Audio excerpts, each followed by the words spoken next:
And this is good news exclusively here on Talk Network Radio with Dick Baumbach. I'm Jeff Heiser, and how are you there, Mr. Baumbach? I am doing great, and I've got some good news for you this week. And I sure hope it's as good as what you brought us last week, because last week was really pretty exciting, good stuff.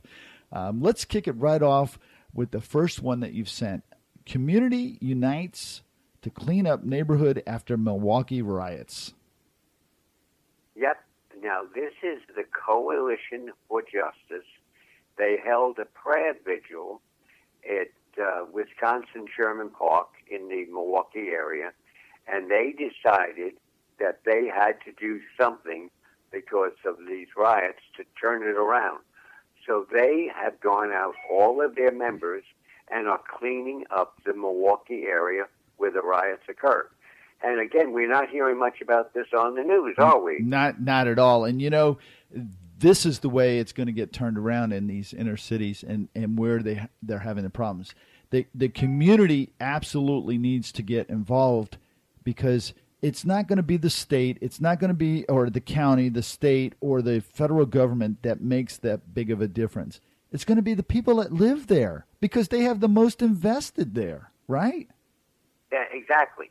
And that's what these people did. And they said, you know, we've got to do something for our community. And so here's what they did.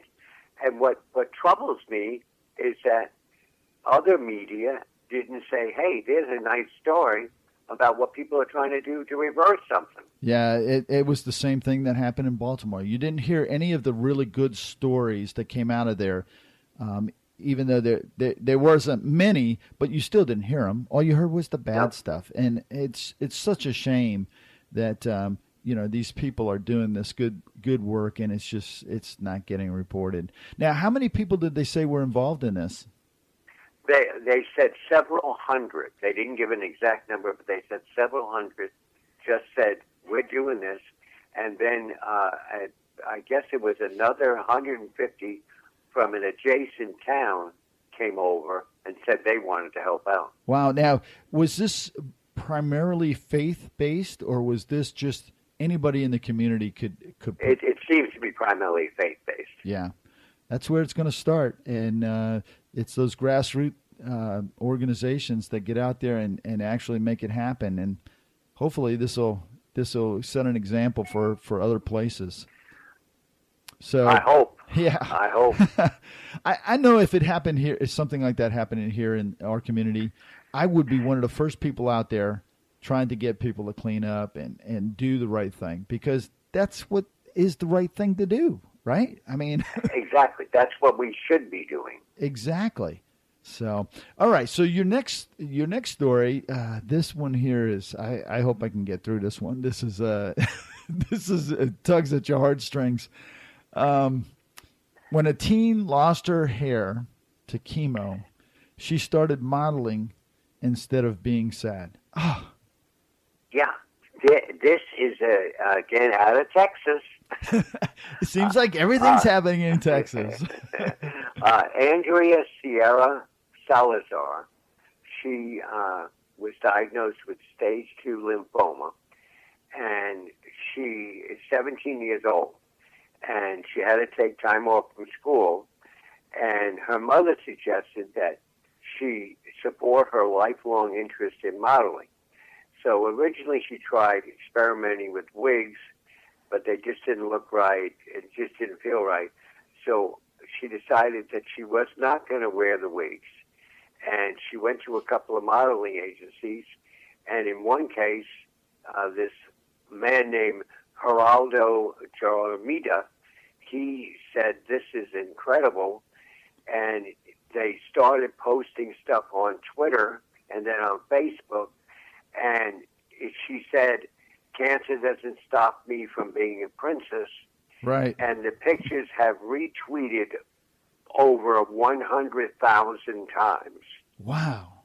Now, has she been picked up by any media like magazines or print media of that type? Well, there people are now approaching her and about it, and she is also saying that she's going to get her hair back. She's going to recover from this. so they would have to have her with her hair on, and they're saying fine. She is a very, very pretty woman, and if you go on Twitter and you look up her name, Andrea Sierra Salazar, or you go on Facebook, you'll see the pictures, and it's like amazing. Yeah, what would be really amazing is if Sports Illustrated picked her up for the bathing suit, their bathing suit issue. That would be that would be a good news. Awesome. That would be a really good news story. I want to ask you something. Have you ever really noticed that when young people, children and kids under 20 years old get or have cancer, experience cancer, how much different their disposition is about that compared to adults? Have you ever noticed that? Oh, yeah. It's like, okay, well, I'm going to fight this through, and I'm going to make it, and I'm going to go be a model, and I'm going to go do this. And when you speak to a lot of adults that have cancer, that's in some cases can be managed or dealt with. It's like, well, I've got the death sentence, and they're like done. It's like, well, and I think as you mentioned that, I mean, obviously in our family, our oldest grandson had leukemia for 3 years, but for 3 years, what Gabriel said is, I'm going to beat it.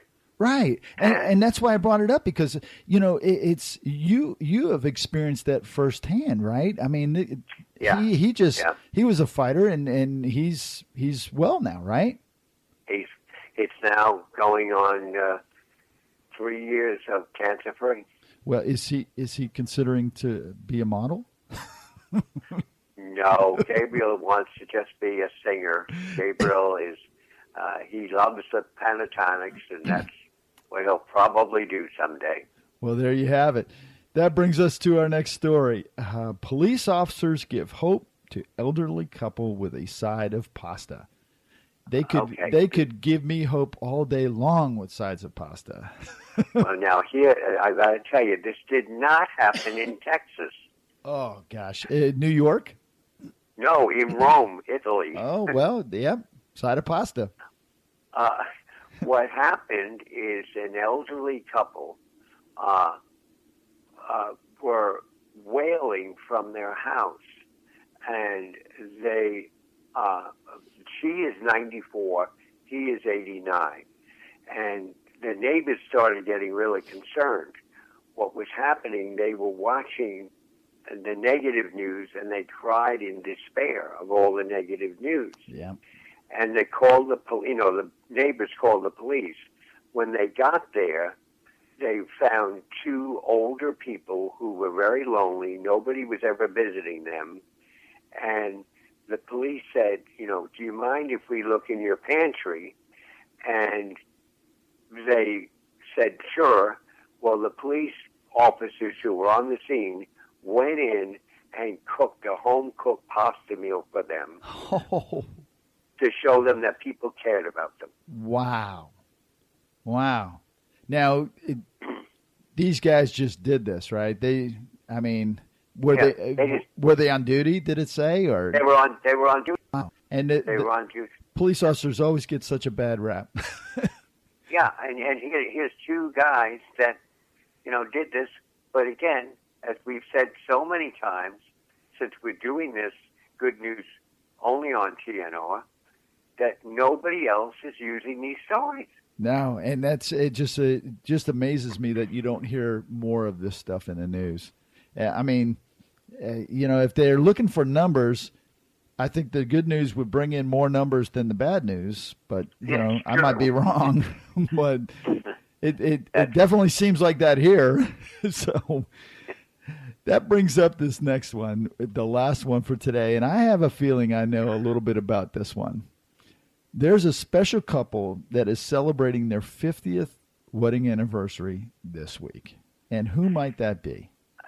That might be myself and my lovely bride, Diane. I had a feeling it was that couple.